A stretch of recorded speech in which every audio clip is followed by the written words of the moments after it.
Hoelzle, CEO and founder at Entrepreneur Ready, and tonight's conversation is sponsored by the How to Start Something Accelerator. All right, Vanessa, take me back to the exact moment you decided to walk out of your 200K job. Sounds crazy, doesn't it? So that moment was 2021. We were all working from home in the middle of the pandemic. And I had recently made the coveted director position at PepsiCo, which is a banded executive position. And I was saying, okay, I've made it. But something felt off. And I was in meetings with other people who were maybe 20 years my senior, and they were miserable in their job. And the pandemic just shined a bright light on the fact that life is short, and it just became so clear to me in that moment. I don't want to be doing this for another 20 years and be miserable, and I have to make a change now. Wow.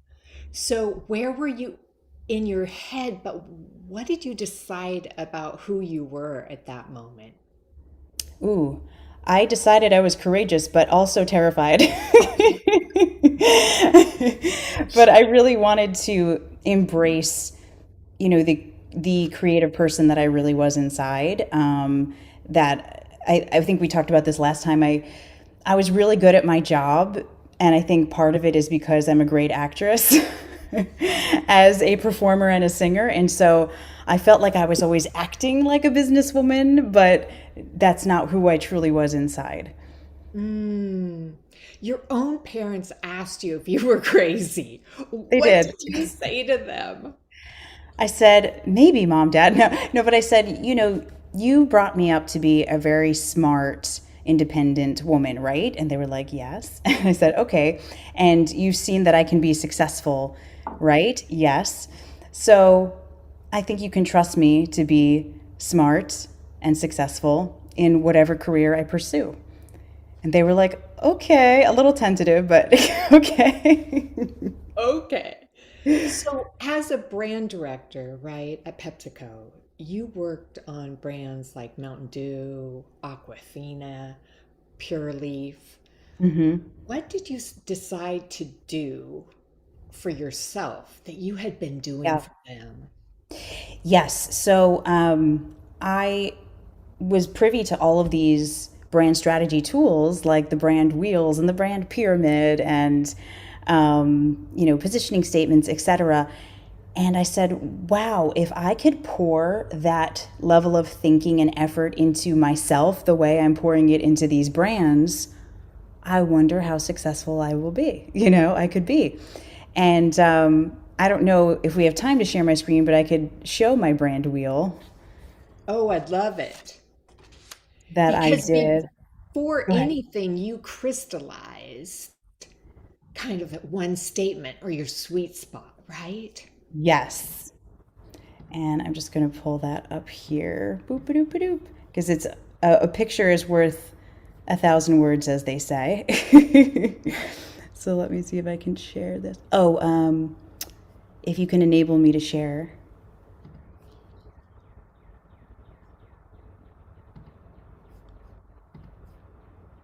Yeah, you should be able to share. I don't have you blocked. Is it not It letting says you share? host disabled, but that's Oh, okay. I can always just talk about it. okay, why don't you talk about it and we'll see if someone can get that Sure. unblocked. Hamza. Um, so a brand wheel is what it looks like. It's a wheel, and in the center, the heart of the wheel, is the purpose or the why, which is, for those who took the How to Start Something program or who joined that, that's what we start with, our why and our purpose, and that's also what big brands start with. What's our why? What's our purpose? What's our reason for being? Because that's going to inform the communications to the consumer. And so I thought I would love to do that for myself, to be really clear on what I want to set out to do. And so my purpose or why, and again, these can evolve, but mine at the time was to keep Italian American contributions to music alive as an Italian American female singer. And that's the center of the wheel. And then if you click one ring out, you have your differentiable attributes, your brand tonality, functional benefits, and emotional benefits. And so I really took the time to crystallize like what makes me different from my top three competitors. I'm Italian jazz. Who else is doing that? Nobody. I offer edutainment. I'm glamorous. I have a retro image. My tonality is honest, loving, warm, classic, and then etc. And then the outer rung of the wheel defines or identifies a cultural problem to solve. And I felt, and I still do feel, that the cultural problem was that Italian culture is being degraded in the US. I call it the Goomba culture. You see a lot of the soprano tropes and the oy, hey, oh, living in my mother's basement type of people. And Italian American culture is so much richer and more beautiful and intelligent than that. And I like to try and buck that Goomba culture by promoting the positive aspects of Italian American contributions to music. So the one sentence that you go back to. The one sentence I go back to is to keep Italian American contributions to music alive for future generations. And give us an example of how you use that when you evaluate an opportunity. Oh, yes. So if I was approached, for example, to do a show, or if, someone hires me to do a gig, I always think about, is this fulfilling my purpose? Is this aligned with that why? For example, someone asked me once to do a Lady Gaga show, and I'm not really an impersonator, and I love Lady Gaga, but she didn't do anything related to Italian culture, really. So that was one that, I turned down. It would be really cool, but I just didn't feel like it was aligned with my why. So walk me through what you do exactly before you spend a single dime Yes. on the next show or the next thing that you think is going to create revenue or income. Yes, I put a one-pager together on PowerPoint or Canva. And I know that sounds so simple, but I take a great image, and then I really crystallize a description of a show idea, and I send it out. And there are a lot of places where you can kind of network to meet presenters, to meet people that host festivals and hire singers for their clubs. And I've curated a list of those people over the years. You can meet a lot of them at APAP, which is a performing arts conference, and they have performing arts conferences all, throughout the year, throughout the country. There was actually one I attended in Seattle as well. And I sent it out to all of these people, and I actually purchased a list of their names. And that was a really good litmus test to show me, like, is there any interest? And if nobody responds and no one books the show, then there's no interest. And I know to some people that might be a little risky, but for performing arts centers and for, high quality theaters and clubs, the booking timeline is usually 6 to 10 months out. So you have plenty of time to put the show together. And so if I felt like there was a bite, then I would finish and round out my idea. So give us an example of the last time this worked. Yes. And so recently, I don't know if people are aware, she was an older singer by the name of Connie Francis, and she passed away, I think it was 2024. I can't remember if it was 2024 or 2025, but recently she passed in July. And I did a show that involved her, and I would sing a lot of her music to pay homage to her, because she was really a trailblazer for Italian American females and also singers in rock and roll. I really wanted to do a tribute show to her, and many people would tell me, people don't know who Connie Francis is anymore. You need to move on. No one remembers. Baby boomers want acts from the 70s, not acts from the 50s. And I was like, yeah, but she has such a compelling Italian American story, and she was such an important figure for females, for Italian Americans. Um, so I put a one pager together and I shopped it around. And someone from a theater I performed at actually asked me, what else do you have in your docket? And I said, well, here's another show that I'm working on, right? And they said, great, I love it. They booked me for a 2-week run. So So, describe to everyone that doesn't know what a one pager is and what it's oh, not, what you haven't done when you only have a one page. what it is and what it's not. It's one page. It's either PowerPoint or Canva, and it describes, what it is. Very succinct, is because these people, most people, would, no matter what industry you're in, no one has time anymore, right? So you really need to understand the concept very quickly, visually from the picture that you put there, and also from the description. They should get very quickly what you're doing. And then I also put, quick hits of my experience, what I can offer, my social media following, the albums I've released in the past, the musicians that are a part of it, who's my producer, where you can find me, here's the promo link. Like, it's very, very succinct, all in bullets. And then what And you haven't done at that point is you haven't. oh, I haven't finalized all the arrangements. I haven't hired the band yet. I haven't actually performed it yet. And that's okay. That's okay. It's this rapid testing. So then you get this person takes it and commits to a 2 week, and now you Hmm. get to go test that, and you have Yep. revenue to test it. Absolutely. Absolutely. Yep. And, I have time to rehearse it and to make it solid. And, these people, the person that committed to me for a 2-week run, I've performed at their venue before. So they know the caliber of performances that I deliver, and they trust me to do this. Like, you do have to have that person's trust.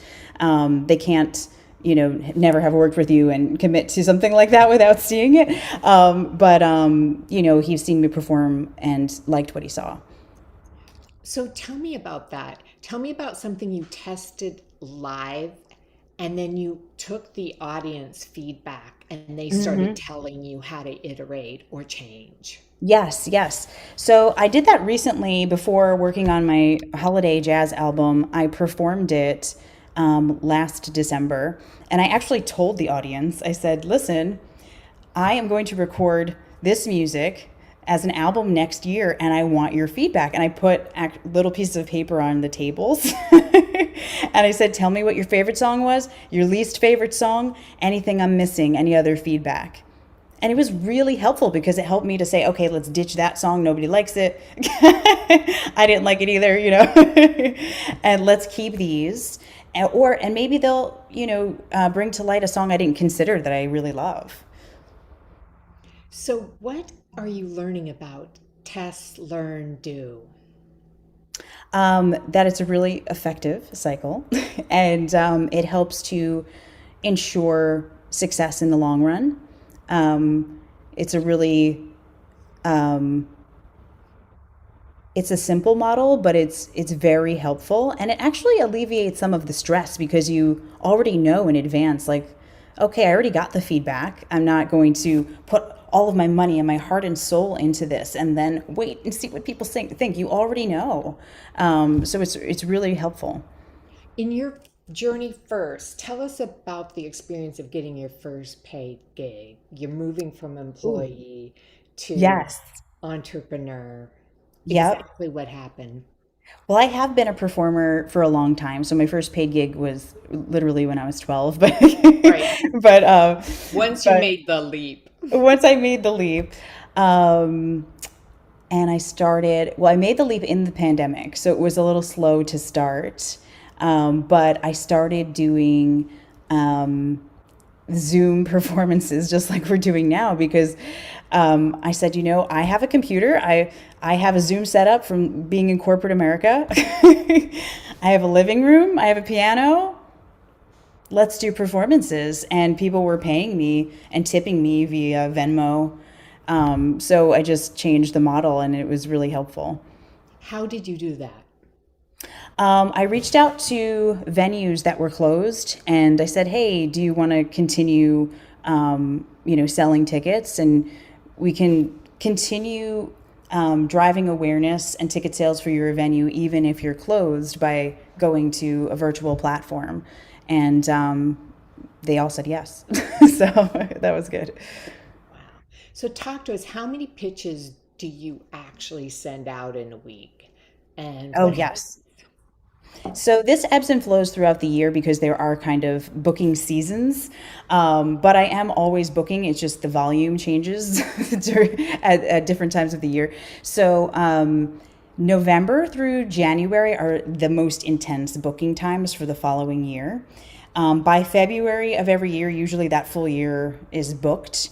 But you have to have a consistent thread of outreach because you don't want people to forget about you. And so I'm always, just putting feelers out there, even if it's not, a hard sell like, hey, here's my show, book me. It's just like, oh, I saw you're doing this at your venue. I love that. I can't wait to see it. Or come and see a show and just remind the owner that you exist, just things like that are kind of soft outreach during the year.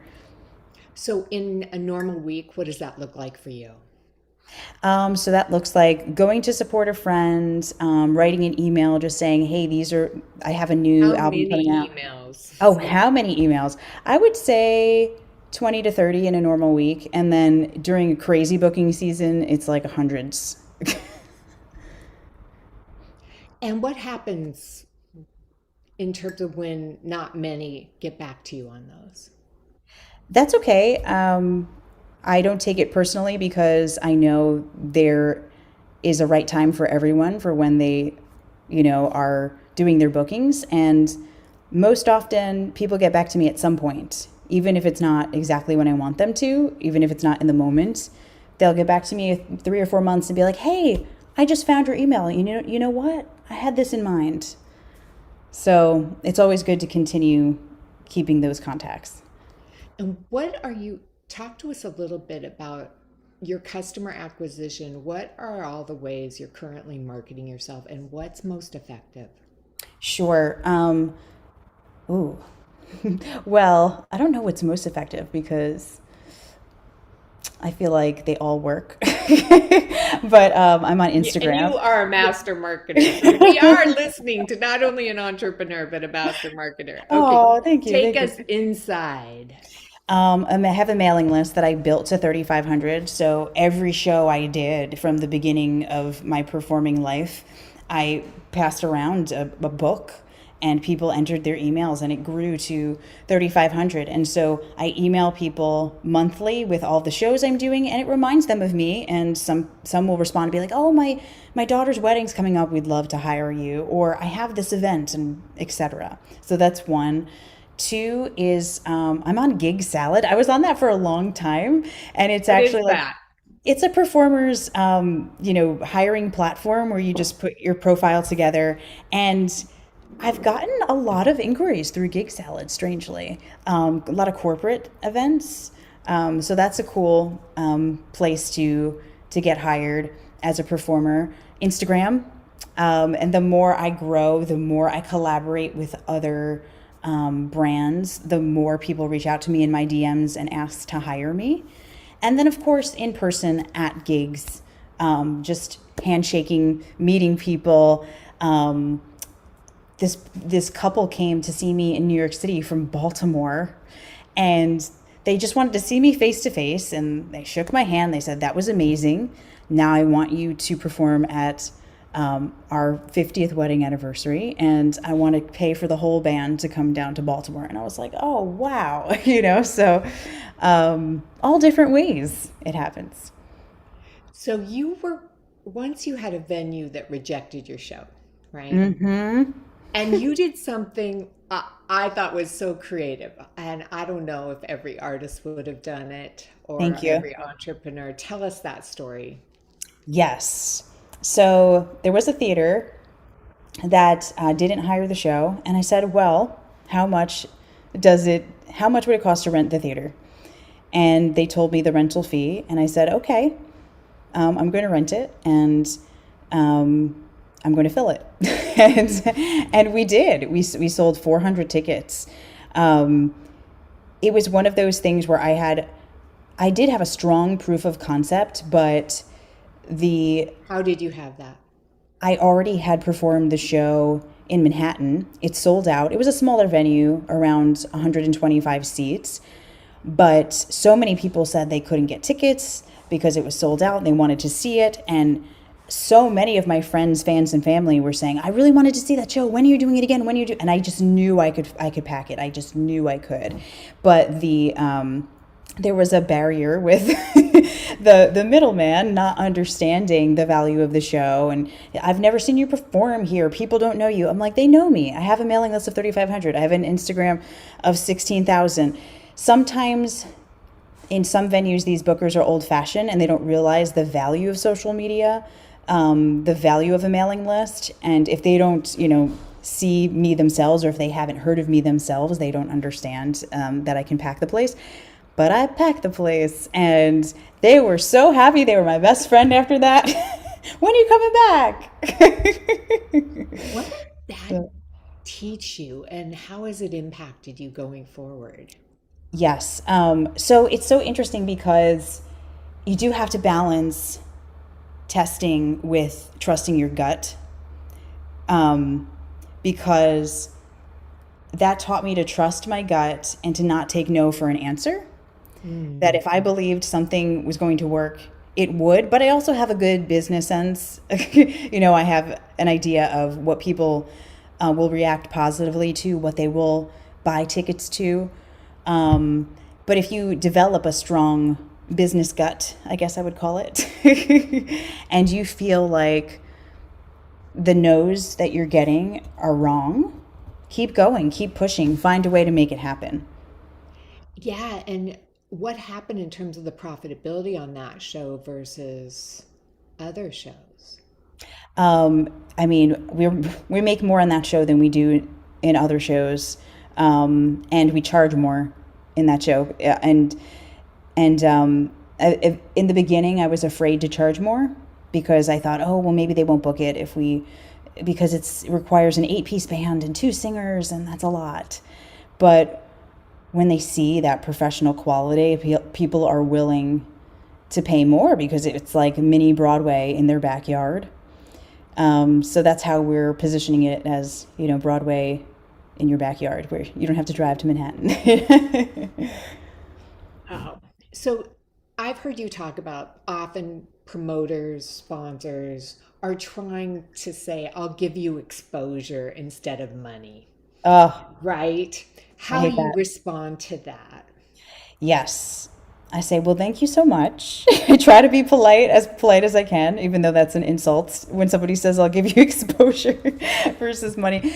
Although I do have to say, the one caveat is media. Media exposure is worth a lot of money. So I do that for free because, a 30-second spot on TV is worth $1 million. So that I would do for free. But if people are saying, we want you to come and sing, and we don't have a big budget, but it'll be good exposure for you. I say, okay, well, what is the budget? Okay, well, it takes not just showing up and performing. I have to, put a full set list together. I have to rehearse the band. I have to do my hair and makeup, which is what you like, right? That's why you hired me, because I have a great stage presence. It's a whole package, not just the voice. I rehearse it, etc. So it's not something that I can do cheaply. And also, I add value for you with my mailing list of 3,500 and my social media platform of 20,000 plus, 16,000 on Instagram, 5,000 on Facebook, 2,000 on TikTok. I can give you more exposure, and I'm happy to do, promotional ads for free. And so that's how I frame it, that it's I'm giving them the value and I'm giving them the exposure. And how do they respond now? I've had people say, "Oh, we have a small budget, we can't afford it," and then I go through that whole spiel, and they say, "Oh, well, maybe we can work something out," and they'll go back to the board and they'll talk and they'll come back to me. So even if you get a no at first, it doesn't hurt to politely explain why you should be valued more. You just talked about different exposures. Like sometimes you'll take the media. Give us how you evaluate. What kind of framework do you use? And give us an example of when you went with the social media exposure because it would have been so valuable. Sure, sure. Well, the filter I use is, can I help them more than they can help me, or can they help me more than I can help them? And that kind of, that's the value exchange there, right? And if they can give me more exposure than I can give myself, and I can put sort of a monetary figure on that, and it's more than I would be able to afford, then that's an occasion where I would do something for less or for free. Like, for example, if I was asked to sing at Shea Stadium, although now, what is it called? City Field, sorry. City Field, for the Mets. And that's something that I did for free because it's 30,000 people and on television, right? And that's not something they usually pay for because they know that that people get that exposure. And I've done the Columbus Day Parade on ABC 7 New York, where I sing on a float on Fifth Avenue in New York City. And that's something that's unpaid as well. Yeah. So I think it's that kind of framework. So tell me about a partnership that landed because of who you are and your brand, not what you do. Oh, yes. Um, it's so hard to separate who I am and what I do, though. But but I think Mia Netto Prosecco is a good example because they don't sell anything that has to do with music. It's Prosecco. It's and it's an Italian American brand, and they liked that I'm classy and I'm Italian American, and they thought that it fit with their brand very well as classy Italian American Prosecco. And so I had approached them and asked for them to sponsor a performance, and they did. What are some other brands that you've created strategic partnerships with, and what have you Sure. learned there? I created a partnership with Proel North America. They don't sound Italian, but they are. But they they make Decibel keyboards and also Icon microphones, and everything. All of their electronics are made in Italy, and we have a relationship where they provided me with free gear in turn for social media promotion. And so I'd make videos of me and my band performing with the equipment, and then tag them in it. And it was really helpful for them to get more awareness in the United States. Did you work with Ferrari? I didn't wind up working with them. They were interested, but it never came to fruition. But I will very soon. You're going to put that into the intention. Yes. So somebody comes to you and says, "Oh, why is it $1,000 an hour?" Or, Yes. kind of takes us back to an hourly. Yes. What Yes. do you do? And it's so funny. It's music is kind of one of those professions where people feel like inflation doesn't apply, and it does apply. They still try to pay you like $300, and that was the rate like 10 years ago. So anyhow, but I explained because some people don't really understand, and it's innocent. They're like, "Wow, that's a lot for to perform for an hour." And I said, "Yes, but it's not. You're not just paying for that hour performance. You're paying for me to come set up my equipment early, right? Test that equipment, tear it down, schmooze with everybody, sell my CDs and my merch and everything like that. It's also." You're paying for the glam, like the hair and the makeup takes a really long time. This is controversial for me to say, but Don't we know it? I feel like female performers should be paid more. I know that's probably controversial, but it takes so much longer to do all that. And that's people want to see it. That's part of why they're hiring you, because it's a show, not just the voice, but everything, that comes with it. Also, they don't see the rehearsals, the set list development, me in my room by myself with my headphones, just making sure I sound good on those songs. I'm hitting those notes exactly the way that I want to, etc. The banter in between. I always like research the organization I'm performing for, or the city or the town, and I incorporate some of that into the show so that it's personal and I can connect with people. And once I explain all that, most people say, "Oh, I understand," and they still hire me. So, How would you recommend entrepreneurs and people just starting think about value versus price? value versus price. Um, it's more about like how much of your time that is going to take to put into making it work, and how much do you value your time? That's what it comes down to. What is your time worth? And I kind of look at it as roughly 100 an hour for me, because that's how much I charge for voice lessons. And I'm like, okay, if that's roughly my value, an hourly rate, let's look at how many hours it's going to take me to do this show, like traveling there, traveling back, setting up hair and makeup, etc., social media promotion, whatever else they want me to do for them. And then that's how I set my price. All right, when I met you and you came into the Entrepreneur Ready Accelerator, where were you and what happened to you by the time you were done with the program?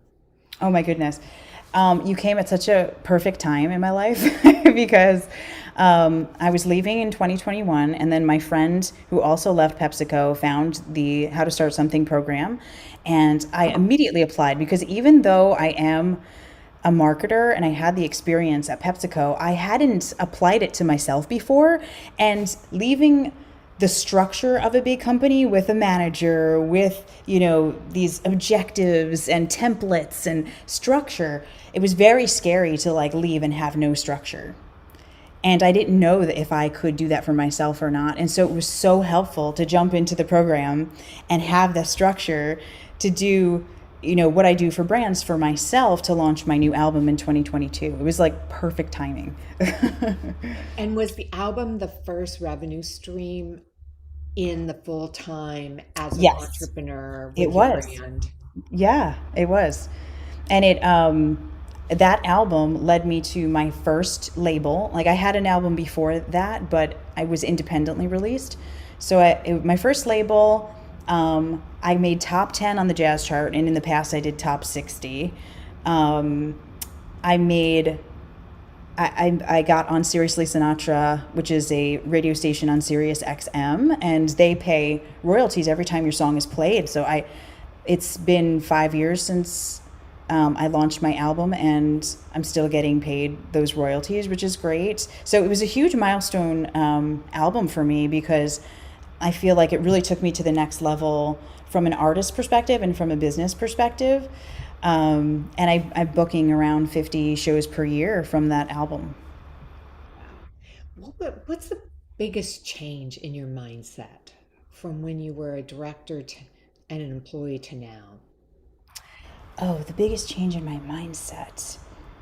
Um, that, like, at first I was like, oh my gosh, I can't do it all myself. I can't be the CEO and the accountant and the and the lawyer, but I don't have to be.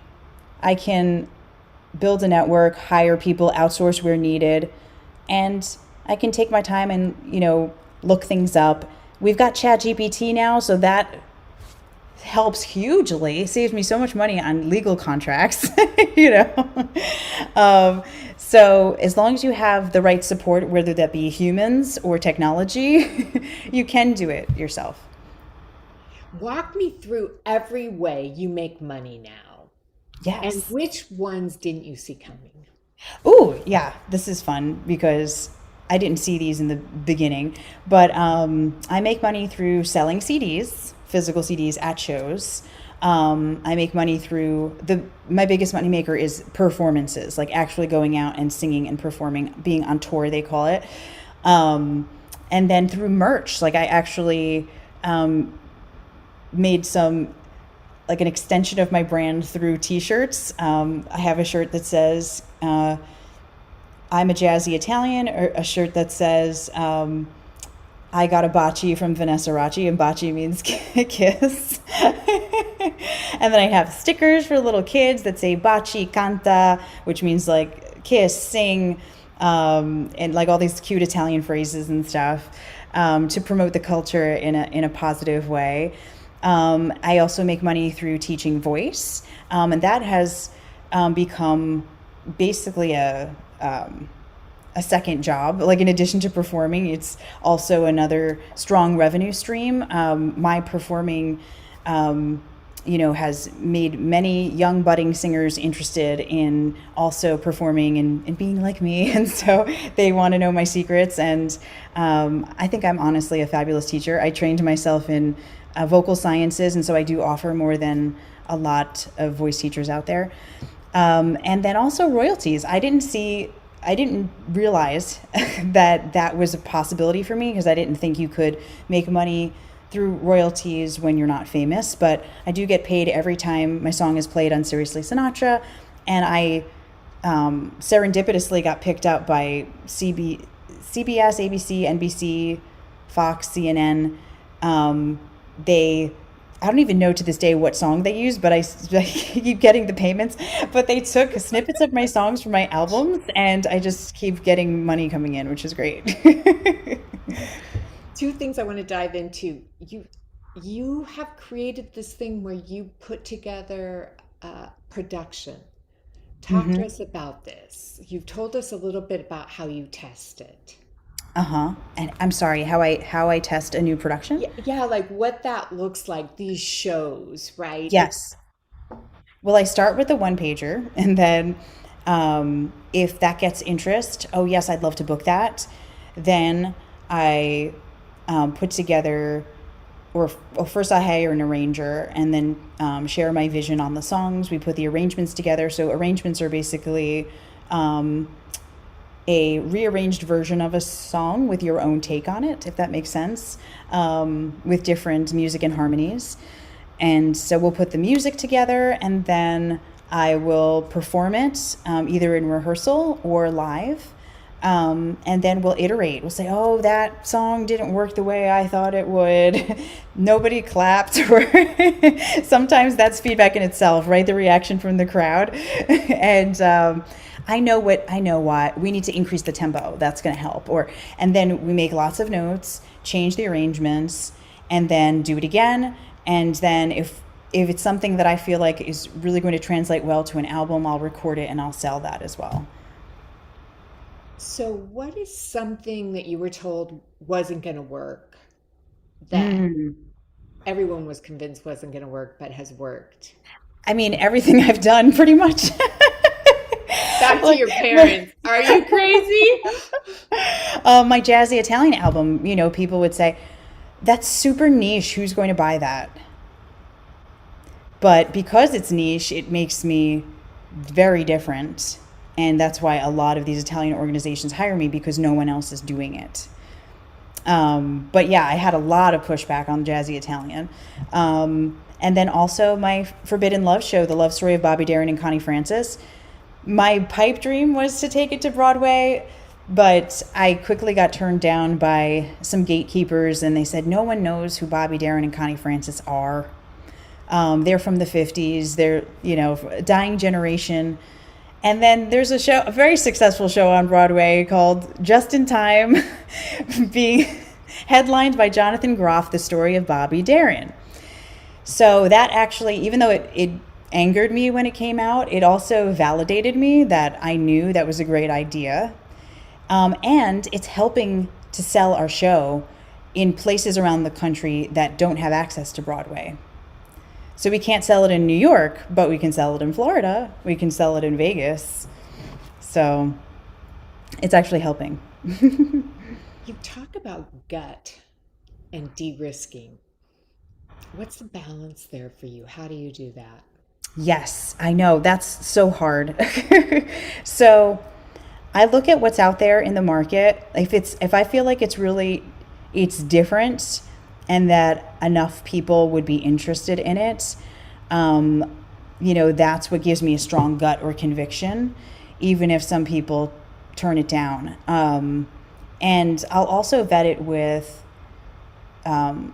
producers, arrangers, people in the music industry. I'll talk about the idea and get their reaction. And if it lights people up, that usually means it's a good idea. And even if some gatekeepers are worried that it's not going to sell, I'm like, Don't worry. I'll make it sell. I'll make it sell. Just wait till we get the final product.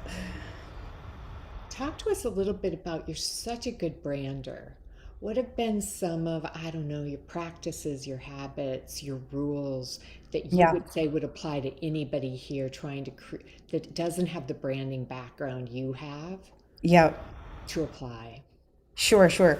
So, always start with your why and your purpose, and that becomes kind of like the North Star for everything you do. So, for example, if mine is keeping Italian American culture, contributions to music alive for future generations, that was my North Star for a while. I am evolving right now, and more to come on that. But if that's the North Star, then you kind of put that on a post-it where you can everyone can see it, and that becomes the headline on your website. That becomes, the one-liner on LinkedIn, the one-liner on your Instagram page, and then that informs everything: your communications, your content, the type of shows you do. I actually, I'm a master's student in jazz in SUNY Purchase right now, and I had a few students approach me and ask me about branding because they don't teach that there. And they said, "Oh, I'm graduating now. How do I get jobs? What do I do?" And I'm like, well, first you have to start with your why and purpose, because who you want to be and who you are informs everything else, right? Like, who do you want to be as an artist? What do you want to say? What do you want to do?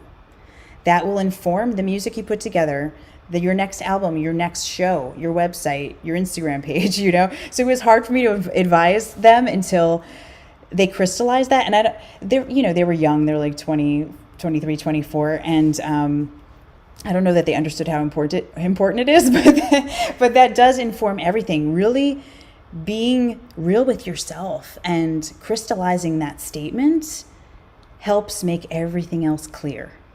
And it kind of rolls out the path for you. Once you're clear and then you get your one page for your idea that you have this gut, how do you balance like that gut and what's congruent with your brand and what you start to get back feedback? What wins and Oh, what doesn't? yes. Yes. That's a great point, because some feedback is not congruent. And I'm like, oh, no. No, but I listen to everyone's feedback. I do take it seriously because these are my fans. These are people purchasing the tickets. But that's something that's a filter, right? Are you getting the feedback from somebody that is in your target audience? Or if they're outside, then you kind of could ignore it. If they're in your target audience, you want to take it seriously. And if it's incongruent with your why, then maybe you want to tweak it a little bit. Not change it, but maybe tweak it. Because there's probably a good nugget in there. There's probably a reason why they're saying this, and it's probably going to be beneficial for you. Something my own father would say to me that I rejected for a while. He would always say, Nunu, that's my nickname, you have to make your songs jippy. And I was doing a lot of ballads. And I was like, no, that's my heart. I love these songs. And I stopped at one point, and I was like, you know what? I am getting a better reaction from the crowd when I do up-tempo swing tunes. Maybe I should bring in more up-tempo songs. And since I've revamped to do more up-tempo songs, I get a much better reaction from the crowd, more bookings, and my dad was right. It's so powerful. I hear you saying you have a gut, but then you're also staying really self-aware and kind of open to what your audience is responding to and asking more of. Yes, absolutely. Absolutely. What do you believe now that you didn't even know when you were an employee? Oh, what do I believe now that I didn't know when I was an employee? Um, well, I mean, that I can be an entrepreneur and a CEO of my life. It's something I was always like the goody two shoes A student who took direction really well. So I was always used to just pleasing somebody else and like getting my boss to really like me and doing a great job with the task they gave me. But I wasn't used to giving myself the task. But now I know that I can set a goal and then break it down into smaller steps, and I can make it happen. So one of the questions we've got is what would you tell someone who wants to start their own business, has always thought they would, but is really afraid of failing? Yes. Well, it's normal to be afraid of failing. That's okay. And if you do, that doesn't mean that you're done, that you're toast. That means you learn from it and you pick yourself up and try it again, right? Learn from that and then apply it. And then if you're really afraid of taking that leap, you don't have to do it all at once, because I left when I already was kind of building something and I saw that it was working.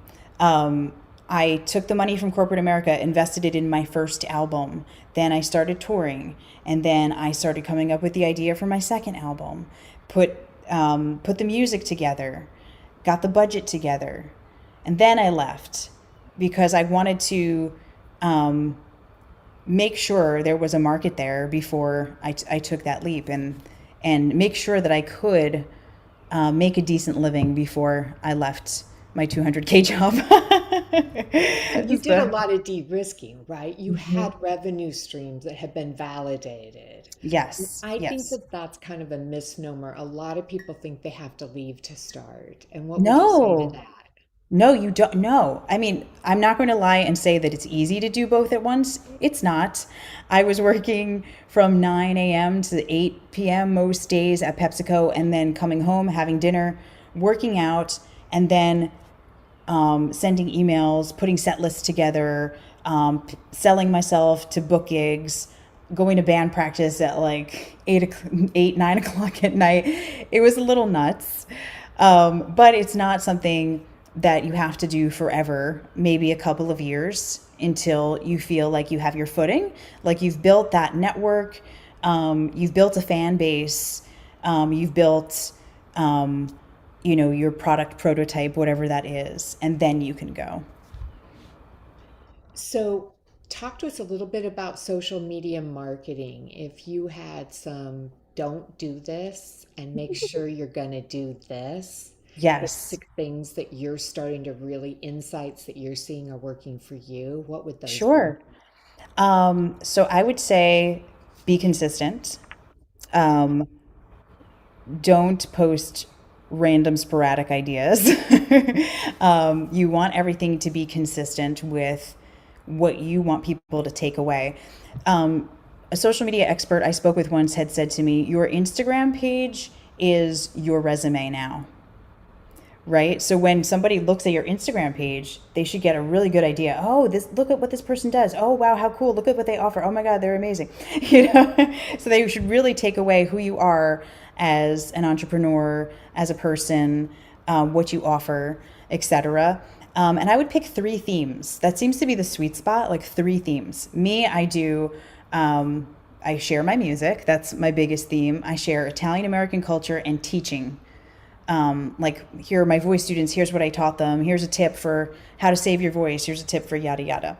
And then I have a different theme for every day within those overarching themes. Like, I do Music Monday, Tip Tuesday, Hump Day History, Throwback Thursday, or Behind the Scenes, Fan Friday. I like highlight my fans on Fridays, and then Showtime Saturday. And it sounds overwhelming at first, but once you get into that rhythm and you're just kind of like taking content while you're doing your job, like for me, I guess it's a little easier because I'll have my husband take videos of me performing and then I'll, mash that up. But it's not just me performing. I'm also like talking to my audience and saying, hey, what are the top 5 things you don't do as a singer? You don't scream, you don't eat cheese, you don't eat chocolate, like I give people tips, I give them a behind the scenes look into my life. And they really seem to like that. They like that personal connection. And then how do you think about balancing your personal life with just the ways that you're creating money on your Instagram or other social? Oh, you mean like in terms of time management? No, just in terms of what you're sharing personally Oh, versus you as a performer or brand. yes. I mean, that is a personal decision for each individual. I'm an open book, so I'm sharing like on my Instagram that I'm doing IVF and I'm struggling, but I feel that the more I share, the more I connect with people, and they're probably having a similar struggle, and it helps them to not feel alone. So that's my perspective, and I'm more of an open book type of person. But you have to decide as a person, as an individual, what you're willing to share. But I do find that the more personal you're able to get, the more it connects with people, and the more views and shares and engagement you get. IVF, you've talked a little bit. Is this starting to impact what the future, some of the things you think you're going to add value to in the future, your journey? No, no, no, no. But I do. I want, I want to show people that you can try and go through this, even though it's hard, and not give up what you love in life or give up your career. Um, and it is possible to have it all as a woman, but maybe not all at the same time. Like eventually, I know I'll be a mother, whether it's through IVF through or through adoption, but it's obviously not happening all at once or when I want it to happen. So, and I want to share that with people because I want women to know that you're not alone. You can have it all, and it does. The process does sometimes suck, What and is it, what is it teaching you that you think is really relevant to kind of the journey of having any kind of dream? oh, what is it teaching me? That I'm more resilient than I thought I would be. And um, it actually makes my dreams stronger How? because whether, it doesn't work for me or it does, um, it almost motivates me to push harder because if it doesn't work for me, then I'm going to say, well, then I'll throw myself into my art. And if it does work for me and I wind up having a child, then I'm singing for them. So it almost just like reframes my dream and makes it stronger, if that makes sense. That's powerful. A few questions. What part, or was there a part of your corporate self you had to get rid of or transform to step fully into your artist? Oh, yes, probably. It was a bit of a culture shock going back to school to get my master's. A lot less structure in the artist world than there is in the corporate world, and that works to my benefit sometimes and works against me sometimes. Like sometimes I'm a little too structured for musicians. Sometimes they're just like sing and see what comes out. We don't need to plan. Excuse me, I'm joking. Wait a second. You said something earlier, and I'm assuming um, vocalists do not eat chocolate or booze because it does something to their, does It it affect causes their voice? phlegm. So yeah, the things I don't do before I perform, I don't eat anything acidic because it activates like heartburn or GERD. Nothing acidic, nothing that causes phlegm. No screaming because that strains the No vocal cords. fighting. No fighting, and I get a lot of sleep and stay very hydrated. So those are part of my vocal tips. We have a couple singer-songwriters that are saying, thanks for being Ooh. here. How did you find your voice and your sound, and what's your recommendations? Ooh, that's so hard, finding the voice and the sound. Um, so I think it's a combination of like when you're listening, it just happens subconsciously when you're listening to a lot of people that you love. Like I love Ella and I listen to her a lot, but I also love like Alicia Keys and Celine Dion, and I have a lot of different influences. And so that shaped my sound without me even knowing it because Mm. when you're a singer and you mimic people when you're younger, you wind up trying to sound like them, and that shapes your sound. And then also the emotion I want to convey shapes my sound, and the what's happening in my life shapes my sound. Like right Mm. now, I want to convey hope to people because when I feel hopeless, I want to uplift myself and others through music. And so I try to embody hope in my sound, in my voice. And then I also try to be in service of the music and what it needs. Does this need a bright, joyful sound? Does this need a sexy, dark sound? And adjust it by the song, but all the while still being me because it's my voice. But you can also change it by song as well. Thinking about all the artists out there, right? You have a real passion and love for them. What would you say to them right now? What would I say to the artist that I love? Artist that has not gone, they either haven't turned it into a side gig, they're not, there's a gap between where they are and where they want to be. Oh, I see. If you love it and this is your life's purpose, don't stop because you'll regret it, And singing is so special. It's cathartic. It's like therapy. It actually scientifically, when you're singing, you're very slowly exhaling, and that actually activates your vagus nerve and calms your entire nervous system. So it's good for you. It's very healthy for you. And it's one of the most unique ways you can connect with other humans. It's such a special talent and a special gift. So if you can find a way to keep doing it and keep your inspiration, like keep valuing that gift and talent, do. um, you'll find the right path. It's not always so clear, and sometimes, there are a lot of doors that are shut in your face. But if you really love it, keep doing it, and the path will reveal itself. Andrea Bennett said, just wanted to say, Vanessa, thank you. I got into the Entrepreneur Ready program because of you and a mutual friend we have. Oh, And I'm an opera singer and a teacher, and I love hearing your story firsthand. that's So you beautiful. are Thank you, inspiring Andrea. people everywhere, even in the program. Oh, I love that.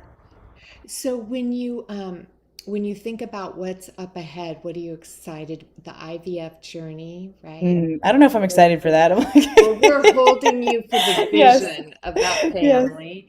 But what Thank else are you you. excited about? Oh, I'm really excited about my new album that I'm working on. It's entitled Comfort and Joy, and it's my first holiday jazz album. And I was putting it together, putting the arrangements together, and making it happen through two failed miscarriages, two failed IVFs. And I'm like, oh my, like the last time I had to Wow. sing it in December, uh, I had a miscarriage a couple weeks before, and I'm like, I don't think I can get on stage. I really don't think I could do it. Mm. But what I found is that the music helped me, like because it actually stimulates your vagus nerve. It calmed my entire body. It helped me to get through the grief. The singing Mm. helped me to get through the grief, and I really wanted to recreate comfort and joy for other people during the holiday season. It's the comfort and joy I needed, and I know that other people probably need as well. And I always felt like listening to Ella Fitzgerald and Nat King Cole and Sinatra during the holidays was like receiving a warm hug. And I wanted to give that to people through my music. So I hope you have a chance to check it out. It's launching in November. Okay, what's it called and where are all the places we can find it? Comfort and Joy.